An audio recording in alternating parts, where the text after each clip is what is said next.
আসাম। এখন আমি আর আমার পক্ষীরাজ দুজনেই কিন্তু আসামে চলে এসেছি। ঘড়িতে এখন সময় হয়েছে ঠিক 5:57। মানে সোলো রাইড করে এতটা পথ আসা ভাই আলাদাই লাগছে, আলাদাই। যারা আমার আগে ব্লগটা দেখোনি তাদেরকে বলবো তোমরা প্লিজ আগে ব্লগটা দেখে নিও, তাহলে এটার সাথে খুব ভালোভাবে কানেক্ট করতে পারবে। অনেকটা পথ এসেছি, এখনো অনেকটা পথ যাও বাকি। তো চলো একেবারে শুরু থেকে শুরু করা যাক। Good morning.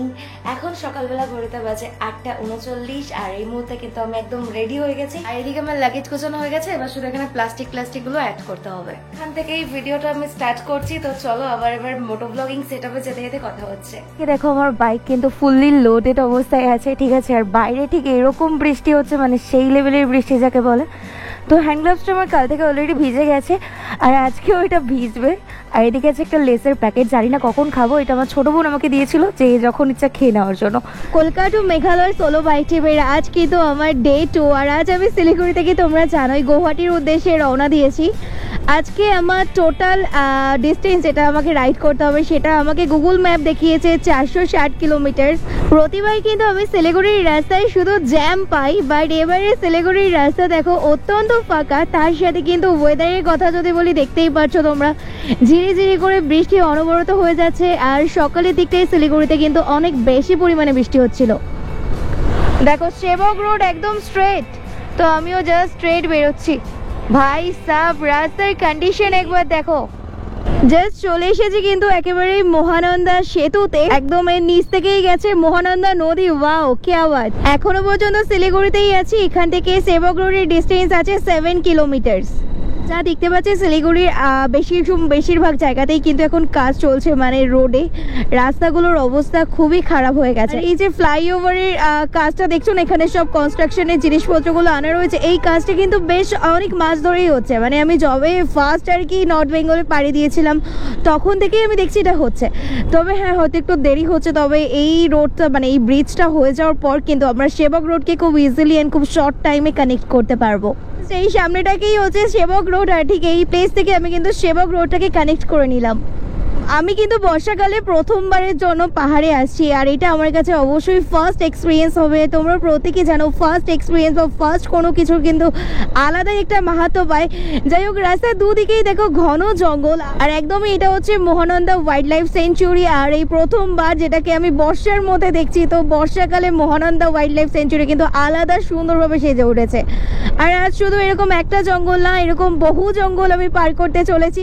NH 31-এ আছি, আর এখান থেকে মালবাজার 44, কালিম্পং 54 কিলোমিটার দূরে। যদিও মালবাজার হয়েই কিন্তু আজকে আমি বেরোতে চলেছি। তোমাদেরকে একটা কথা শেয়ার করি, দেখো সেবক রোডে আছি, খুবই ইচ্ছা করছে যে সিকিমে যেতে। আর যারা আমরা রাইডার বা যারা আমরা ভ্রমণ প্রেমিক তারা আমরা প্রত্যেকেই জানি সিকিমটা আমাদের কাছে ঠিক কতটা প্রিয়। বাট বিশ্বাস করো, এখন তিস্তা নদীর যা কন্ডিশন, যেভাবে নিউজ পড়েছি, ফেসবুকে লাইভ দেখেছি, তারপর একটা আলাদাই ভয় লেগে গেছে।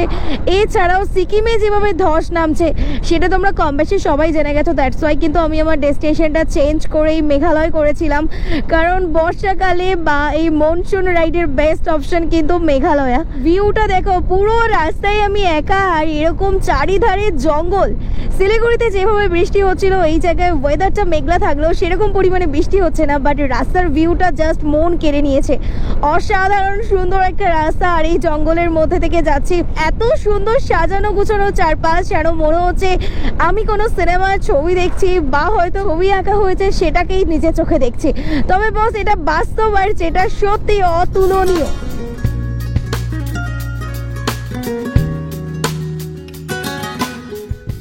সবকিছুই এত সুন্দর, এই সবকিছুর মাঝেও কিন্তু আমার একটু ভয় লাগা কাজ করছে, কারণ তিস্তা নদীর ওভারফ্লোর কারণে রাস্তা শুধু তিস্তা নদীর জলে ভর্তি। হ্যাঁ, এখনো পর্যন্ত আমি এই খবর দেখে বাড়ি থেকে বেরিয়েছিলাম। আর অবশ্য বাড়ি থেকে বেরোনোর আগে আমি শিলিগুড়ির বেশ কিছু জায়গায় ফোন করে খবর নিয়েছিলাম। তারা আমাকে এটুকু শিওর করেছে যে তিস্তা নদীর ওই যে রাস্তাটা সেটা খোলা আছে, বাট আমি এখনো পর্যন্ত কনফার্ম হতে পারছি না যে আদৌ কি খোলা আছে, কারণ আবার কিন্তু কাল রাত থেকে ভারী বৃষ্টি হয়েছে। একেবারে সেই প্লেসে পৌঁছাই, তারপরে তোমাদেরকে আপডেট করতে পারবো। টিভিতে দেখা সেই ভয়াবহ চিত্র, মানে সামনে থেকে সেখান থেকে যাওয়া, তার 2-4 দিন পরেই এটা একটা আলাদা রকমের অভিজ্ঞতা হতে চলেছে আমার জীবনের। ও ভাই সাব, দেখো জাস্ট এখান থেকে পাহাড়ের ভিউ শুরু, আর পাহাড়টাকে ঠিক কেমন লাগছে, পুরো কিন্তু মেঘেরা ঘিরে নিয়েছে। ও ভাই ব্রিজের ভিউ আর নিচ থেকে গেছে তিস্তা নদী, क्या बात, কি লাগছে দেখো। ও সেরা ভিউ। তো জাস্ট কিন্তু সেবক বাজারটাকে ক্রস করে সেবক কালী মন্দিরের দিকে এগোচ্ছি।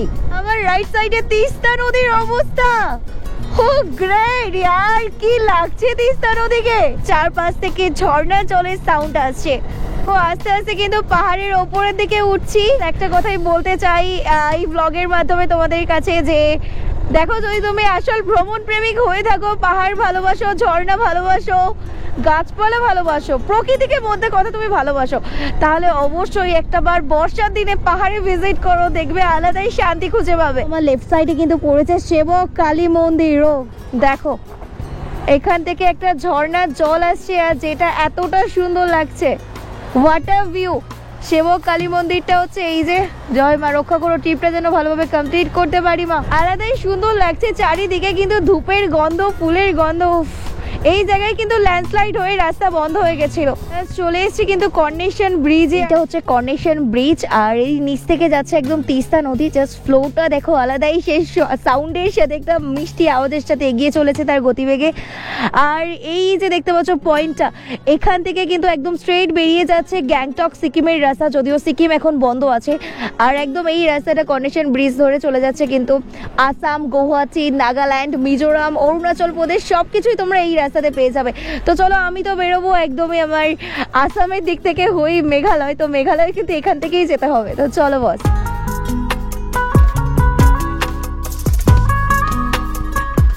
আমি একটা যেতে যেতে সুন্দর ঝর্ণা পেয়েছি কর্নেশন ব্রিজটাকে ক্রস করেই। জাস্ট ফ্লোটা দেখো, ওয়াটার ভিউ ভাই, উফ আলাদাই শান্তি এগুলোকে দেখলে। সাউন্ডটা একবার জাস্ট শোনো।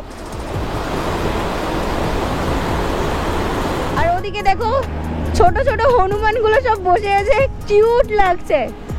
এরা কারা রাস্তা দখল করেছে নাকি? বাচ্চা বাচ্চা বাচ্চা, একদম পুচকু পুচকু বাচ্চারা সব।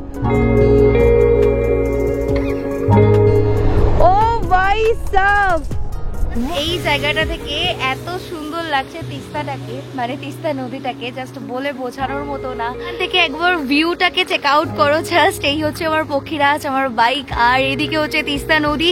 তিস্তা নদীর কালারটা তোমরা জাস্ট দেখতে পাচ্ছ, পুরো কিন্তু ঘিয়ে ঘিয়ে কালার হয়ে গেছে বৃষ্টির জলের সাথে মিশে, কিন্তু তার এমন রূপ আজকে আমরা দেখতে পাচ্ছি। বৃষ্টির দিনে পাহাড়ের ভিউ কিন্তু আলাদাই থাকে।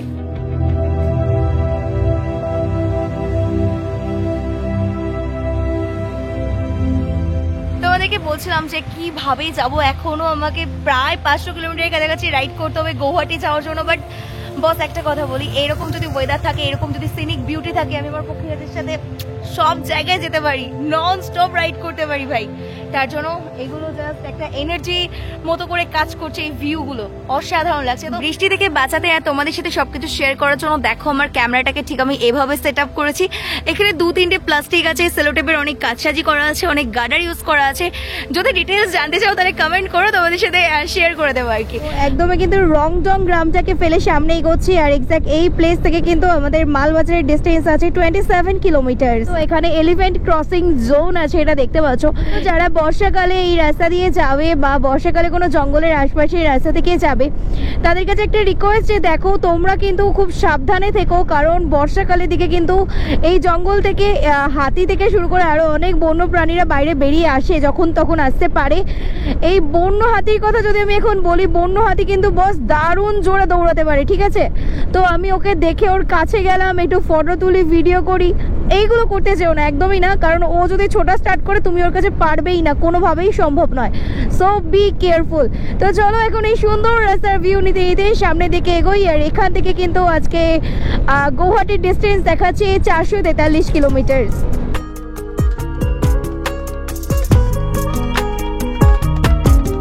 একটা সেতু পড়েছে, আমি যদিও জানি না এই সেতুর নাম কি বা এর নিচে যে নদীটা আছে সেটার নাম কি। যদি কেউ তোমরা জানো অবশ্যই কমেন্ট করে জানিও।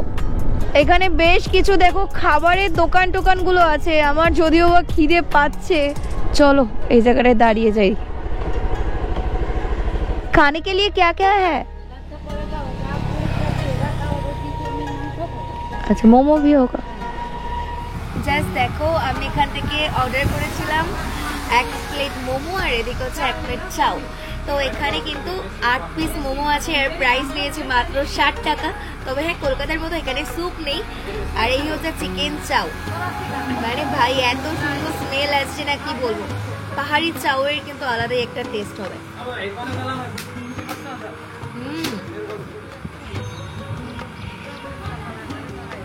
আর বেশি কথা বলবো না, চলো খাওয়া দাওয়াটা কমপ্লিট করে দেন বাকি কথা বলছি। খাওয়া দাওয়া হয়ে গেছে, ঘড়িতে এখন বাজে ঠিক 12:15। আবারও কিন্তু এখান থেকে বেরিয়ে যাচ্ছি গুয়াহাটির উদ্দেশ্যে, মেঘালয়ের উদ্দেশ্যে। চলো বল। জাস্ট খাওয়া দাওয়ার পরে আবারও টানটার উত্তেজনার সাথে রাইডে বেরিয়েছি। আর এদিকে জাস্ট একটা সেতু ক্রস করে আসলাম, ঘিস সেতু। আর এদিকে পড়ে গেছে দেখো চিল সেতু। এই মুহূর্তে একদমই আছি ডামডিম গ্রামের মধ্যে। আর এই যে সামনের মোড়টা দেখতে পাচ্ছ, এই মোড় থেকে একদমই কিন্তু লেফটের রাস্তাটা চলে যাচ্ছে লাভার রিসর্ট স্পটের দিকে। এই দুটোই কিন্তু অত্যন্ত সুন্দর একটা স্পট। তোমরা যদি ঘুরে আসো, আই গেস তোমাদের অনেক ভালো লাগবে। মালবাজারে চলে এসেছি, মানে একদম কিন্তু মালবাজার লোকেশনেই আছি। মালবাজার বাস স্ট্যান্ড হচ্ছে একদমই লেফট সাইডে। ওই জায়গাটায় ভালোই জ্যাম আছে, এতক্ষণ ফাঁকাই আসছিলাম। এই মালবাজার থেকে লাটাগুড়ি 27 কিলোমিটার দূরে, চালসা আছে 7 কিলোমিটার দূরে। শিলিগুড়ি থেকে আমি এতটা পথ আসলাম, বিশ্বাস করো একটা জিনিস আমি খুব বেশি পরিমাণে দেখেছি, সেটা হলো শুয়োরের মাংস। হ্যাঁ, পর্ক মিটটা কিন্তু এখানে হিউজ পরিমাণে পাওয়া যাচ্ছে। নেওড়া সেতু, আর এর নিচে আছে মেবি নেওড়া নদীই হবে। আর এখানটার জাস্ট চারপাশের ভিউটা দেখো, হোয়াট আ বিউটি। মানে just for of this view আমি কিন্তু ক্যামেরাটা যতবারই ভাবছি যে বন্ধ করব, ততবারই বন্ধ করতে পারছি না। এখান থেকে কিন্তু বিন্নাগুড়ি আছে 37 কিলোমিটার, তেলিপাড়া 41, বীরপাড়া 45, কোচবিহার 110, আলিপুরদুয়ার 143 কিলোমিটার দূরে আছে। আর হ্যাঁ, এক্সাক্ট এই প্লেস থেকে কিন্তু একদমই গুয়াহাটির ডিস্টেন্স আছে 440 কিলোমিটার। আর সত্যি বলতে আমি অনেকটাই এক্সাইটেড, আর বলতে পারো যে অনেকটাই ইমোশনাল হয়ে যাবো সেভাবে বলতে গেলে, যে ফাইনালি আমি আসামে রিচ করতে চলেছি। এই আসাম যাওয়ার ইচ্ছা আমার অনেক দিন আগে থেকেই ছিল, বাট আজকে মেঘালয় যাওয়ার সুবাদে আমি কিন্তু আসাম হয়ে যাব। মানে এটা আমার কাছে অনেক বড় একটা অ্যাচিভমেন্ট লাগছে। আর আজকের এই রাইড তো তোমরা দেখছোই, জবরদস্ত হচ্ছে। আমার তো ভীষণ ভালো লাগছে এভাবে বৃষ্টির মধ্যে রাইড করতে। মানে সব থেকে কনস্ট্যান্ট যে জিনিসটা, সেটা হচ্ছে বৃষ্টি। মানে এমন কোনো জায়গা নেই যেখানে বৃষ্টিটাকে পাচ্ছি না, বৃষ্টি ওর মতো হয়েই যাচ্ছে। যেমনটা তোমাদেরকে বলেছিলাম যে আজকের এই শিলিগুড়ি থেকে গুয়াহাটি, মানে আসামের গুয়াহাটি যাওয়ার পথে বেশ অনেক কটা নাম করা কিন্তু জঙ্গল বা ফরেস্টের মধ্যে দিয়ে যাব। ঠিক তেমনই কিন্তু এক্সাক্ট এই যে লোকেশনটা আছে, এই যে দেখতে পাচ্ছ রাস্তার দুপারেই জঙ্গল, মানে ঘন সবুজ জঙ্গল। আর যেটা বৃষ্টির কারণে আরো বেশি সুন্দর লাগছে। এটা কিন্তু হচ্ছে চাপড়ামারি ওয়াইল্ড লাইফ স্যাংচুয়ারি।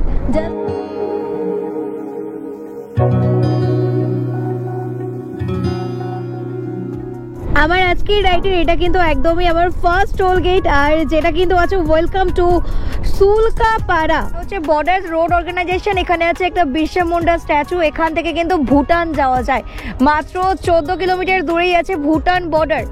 একদমই এক্সাক্ট এখন যে প্লেসে দাঁড়িয়ে আছে, এই যে আমার পেছনের জঙ্গলটা দেখছো, এই জঙ্গলের মধ্যে কিন্তু এক্সপ্রেস ট্রেন যায়। এনজেপি থেকে গুয়াহাটি পর্যন্ত যে ট্রেনটা যায়, সেটা কিন্তু এই জঙ্গলের মধ্যে থেকেই যায়।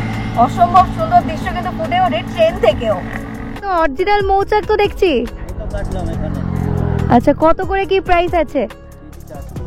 কেজি 400 টাকা। মানে এইগুলো কি এই জঙ্গলেরই পাওয়া যায়?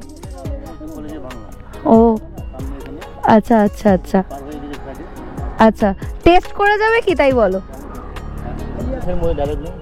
মৌমাছি নেই তো বাড়ি এখানেই? আচ্ছা আচ্ছা, ওয়েলকাম টু জলদাপাড়া। ইয়ে, আমি কিন্তু এখন এন্ট্রি করছি জলদাপাড়া অভয়ারণ্যের মধ্যে, যেমনটা তোমাদেরকে বলেছিলাম। আর সামনেই পড়বে কিন্তু আমাদের ডুয়ার্সের জঙ্গল, মানে ডুয়ার্সের উপর থেকেই আজকে আমি যেতে চলেছি। হ্যাঁ, ডুয়ার্স কিন্তু এখান থেকে আর মাত্র 35 কিলোমিটার দূরে। এই যে জলদাপাড়া ন্যাশনাল পার্ক, দেখো জলদাপাড়া কিন্তু আমাদের একশিং গন্ডারের জন্যই বিখ্যাত। মানে আসামের পর কিন্তু জলদাপাড়াতেই একমাত্র একশিং গন্ডারটা দেখতে পাওয়া যায়। লেফটে চলে যাচ্ছে টোটোপাড়া, লং ভেহিকেল। দেখো এই সমস্ত গাড়িগুলো কিন্তু অনেকটাই বড় বড় গাড়ি, মানে এর পাশ থেকে সাইড নেওয়াটাও অনেকটাই চাপের। মানে বলতে পারো আমিও বেশ কিছুক্ষণ ধরে ট্রাই করছি, বাট পেরে উঠছি না। অনেকটা সাইডের স্পেস দেখে তারপরে কিন্তু এই সাইড থেকে জায়গা নিতে যাবে। হাসিমারা কিন্তু একদম এখান থেকে লেফট সাইডে 4 কিলোমিটার দূরে, জয়গাঁও লেফটে 18 কিলোমিটার দূরে, আর গুয়াহাটি আছে কিন্তু এখান থেকে 340 কিলোমিটার দূরে। তো জয়গাঁও আর হাসিমারা এই দুটোই কিন্তু আছে একদম। এই যে ফ্লাইওভার দেখছো, ফ্লাইওভার থেকে জাস্ট নিচে নেমে যাবে। এক্স্যাক্ট এই প্লেসটার নামে কিন্তু হাসিমারা। আর ঠিক এখান থেকে আজকের ওয়েদারটা কিভাবে চেঞ্জ হয়েছে সেটা যদি তোমাদেরকে একটু দেখাই, দেখো বৃষ্টি এখানে আর এক ফোঁটাও হচ্ছে না, বাট ওয়েদারটা ঠিক এরকম আছে। আকাশের কালারটা পুরো দেখো, মেঘেদের সুন্দর একটা খেলা চলছে, দেখেই বোঝা যাচ্ছে। মেঘেরা সুন্দর সুন্দর স্টেপ দিয়ে রেখেছে, যেটা জাস্ট ওয়াও ওয়াও ওয়াও।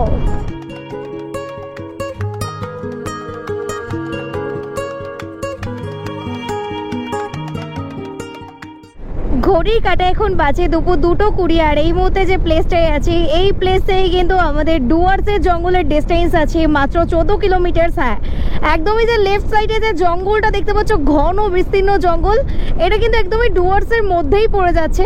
তবে হ্যাঁ, আজ তো আমি ডুয়ার্সটাকে কভার করছি না, তবে খুব তাড়াতাড়ি আমি ডুয়ার্সটাকেও কভার করার চেষ্টা করব। ডুয়ার্স কথার অর্থ হচ্ছে দরজা।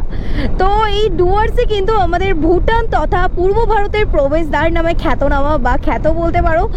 আর এই যে ডুয়ার্স, এটা কিন্তু মেনলি দুটো রাজ্য নিয়ে গঠিত। এক হচ্ছে আমাদের পশ্চিমবঙ্গ, সেকেন্ড হচ্ছে আসাম। স্যার ये वेस्ट बंगाल है कि आसाम है? वेस्ट बंगाल है। अच्छा, आपको 3 किलोमीटर लगभग 2.5 किलोमीटर सामने आसाम। আচ্ছা আচ্ছা, থ্যাংক ইউ স্যার। 2 থেকে 2.5 কিলোমিটার মতো আমি ওয়েস্ট বেঙ্গলের মধ্যে আছি, আর জাস্ট 2 থেকে 3 কিলোমিটারের মধ্যে আসামে ঢুকবো। ভাই আলাদাই খুশি লাগছে, আলাদাই খুশি লাগছে। আর হ্যাঁ, তোমাদেরকে জানিয়ে রাখি, এই যে আসাম, মানে আমার ছোটোবেলা থেকে যেগুলো আর কি বয়ে পড়েছি, আসাম, মিজোরাম, গুয়াহাটি, মানে সেগুলোর ওপর থেকে যাবো এটা ভাবলে, মানে আমি জানি না তোমরা আমার ফিলিংসটা কতটা বুঝতে পারছো, বাট বিশ্বাস করো আমি অনেক অনেক অনেক হ্যাপি। আর খুবই ভালো লাগছে এভাবে রাইড করতে তোমাদেরকে সাথে নিয়ে। আর তোমাদের সাপোর্ট ভালোবাসা ছিল, আছে জানি, এই জন্যই হয়তো আমাদের এটা পসিবল হচ্ছে। যখনই মনে হয় যেন যে একটু কষ্ট হচ্ছে, তখনই তোমাদের কথাগুলো মনে পড়েছে, না এতগুলো মানুষ হয়তো আমার জন্য ওয়েট করছে যে নতুন কিছু দেখাবো, নতুন কোথাও যাব। সেই যে পাওয়ার, সেই যে শক্তি তোমাদের কাছ থেকেই আমি চুগিয়ে নিই। এই যে সুন্দর একটা ব্রিজ দেখতে পাচ্ছ, হ্যাঁ ঠিক এই ব্রিজটা ক্রস করলে কিন্তু আমি আসামে ঢুকে যাব। জাস্ট এখান থেকে কিন্তু শুরু হয়ে যাচ্ছে আমাদের আসাম। ইয়ে, ফাইনালি ওয়েস্ট বেঙ্গল স্টেটকে বিদায় জানিয়ে আমি পৌঁছে গেছি আসাম স্টেটে। ভাই একটা স্টেট পুরোপুরি কভার করে ফেললাম। বাড়ি থেকে এই পর্যন্ত, এখনো পর্যন্ত অলমোস্ট আমি 700 কিলোমিটার মতো রাইড করে ফেলেছি। এখনো কিন্তু 250 কিলোমিটারেরও বেশি রাইড করা বাকি আছে গুয়াহাটি পৌঁছাতে, তারপর তো মেঘালয়। মানে মোটামুটি কিন্তু 1200 কিলোমিটার রাইড আমি আমার এই Kolkata Meghalaya solo bike ride ট্রিপে করতে চলেছি। জাস্ট দেখতে পাচ্ছ, এটাই কিন্তু আমাদের আসামের চেকপোস্ট। আর সামনেই দেখো লেখা আছে ওয়েলকাম টু আসাম। ইয়ে, জাস্ট সি, ও ভাই সাব। আর আসামে ঢোকার আগের পর্যন্ত আমি ছিলাম NH 31-এই, বাট আসামে ঢোকার পর থেকে আমি কিন্তু উঠে পড়েছি NH 27-এ। সামনেই দেখতে পাচ্ছি একটা পেট্রোল পাম্প, তো পেট্রোল পাম্পে ঢুকেছি। না না, ফুয়েল আপ করতে ঢুকিনি। শুনেছিলাম আসামে নাকি পেট্রোলের দাম আমাদের কলকাতা থেকে অনেকটাই কম, সেটাই একটু চেক করবো বলে ঢুকেছি। দেখতেই পাচ্ছ এখানে কিন্তু আছে পেট্রোলের প্রাইস 98.9। তো বুঝতেই পারছো আমাদের কলকাতা থেকে কিন্তু প্রায় 6 টাকা কম আছে আসামের পেট্রোলের প্রাইস। আসামে ঢুকে এটা আমার first toll gate. Welcome to Telipara toll plaza. গাড়ির নাম্বার শুরু হয়েছে কিন্তু AS দিয়ে। ওয়াও, মানে এগুলো সবই কিন্তু অসমিয়ার গাড়ি।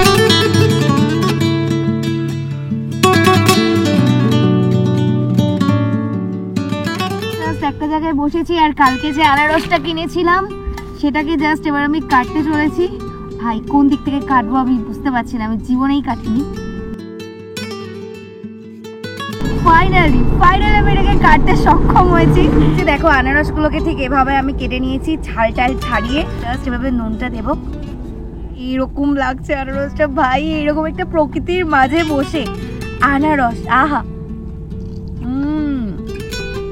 তোমরা কারা কারা আনারস খেতে ভালোবাসো কমেন্ট করে জানিও। ঘড়িতে বাজে এখন ঠিক বিকেল 5:06। আর এই মুহূর্তে কিন্তু আমি একদমই গৌহাটি থেকে মাত্র 198 কিলোমিটার বাকি আছি। হ্যাঁ, এখন মাত্র বলছি কারণ অলরেডি কিন্তু হাফের বেশিটা আমি কমপ্লিট করে চলে এসেছি।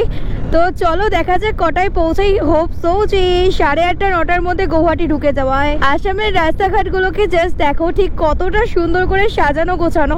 যেদিকেই তাকাচ্ছি ঠিক এরকম সুন্দর সুন্দর গাছপালা কিন্তু চোখে পড়ছে।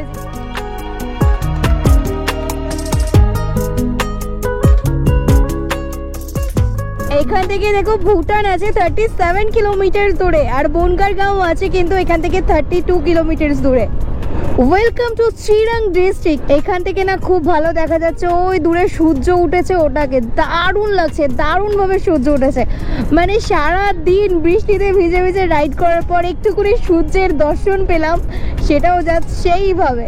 ঘড়িতে এখন সময় হয়েছে ঠিক সন্ধ্যা 6:12। আর এই মুহূর্তে দেখো আমি কিন্তু একদমই গৌহাটি থেকে 155 কিলোমিটার দূরে আছি। আর এই যে ব্রিজটা, এখান থেকে আমি আসামে আসার পর প্রথম পাহাড়ের দেখা পেলাম, যার ভিউটা জাস্ট অসাধারণ। মানে আজকের সন্ধ্যাটা জাস্ট পাহাড়কে নাম হ্যাঁ, পারফেক্ট টাইমিং এ মনে হচ্ছে এই জায়গাটা এন্ট্রি করে ফেলেছি, এরকম একটা ব্যাপার। উফ, যত কাছে যাচ্ছি পাহাড়টা ঠিক তত সুন্দর লাগছে, আলাদাই সুন্দর লাগছে। দেখো দেখো পাহাড়টার শেপটা পুরোপুরি ভিজিবল, জাস্ট ব্যাকগ্রাউন্ডে মনে হচ্ছে কোনো একটা সাদা পর্দা লাগানো আছে, দেন এই পাহাড়টা।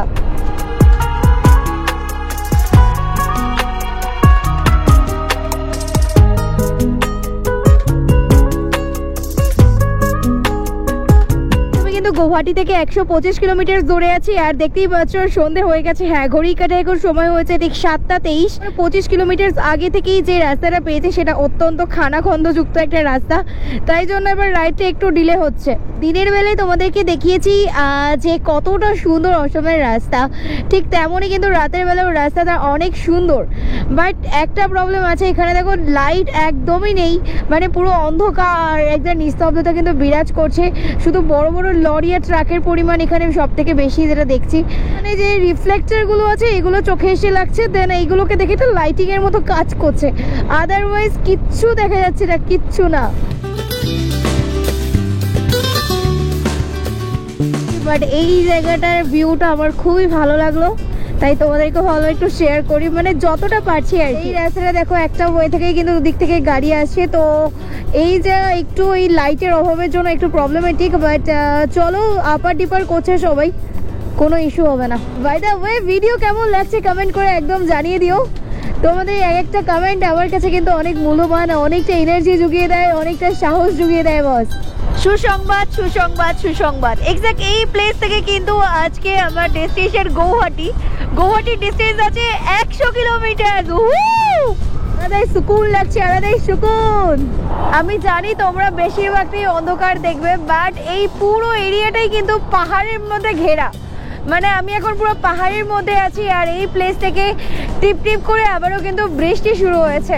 আমার গাড়ির ফুয়েলের অবস্থা দেখো, একদম খতম, টাটা গুড বাই করে দিয়েছে। আমি এখন আসাম থেকেই ফুয়েল আপ করতে চলেছি, আর আসামে তো তোমরা জানোই 98.29 হচ্ছে লিটার। আমাদেরকে একটা কথা বলি, এই যে গৌহাটির যত কাছাকাছি আসছি না, মানে আমার হার্টবিট বেড়ে যাচ্ছে বলতে পারো, কারণ তোমরা কম বেশি মোটামুটি আশা করছি সবাই জানো গৌহাটিতে আছে কিন্তু কামাখ্যা দেবীর মন্দির, যেখানে কিনা মা কামাখ্যার জন্য বিখ্যাত।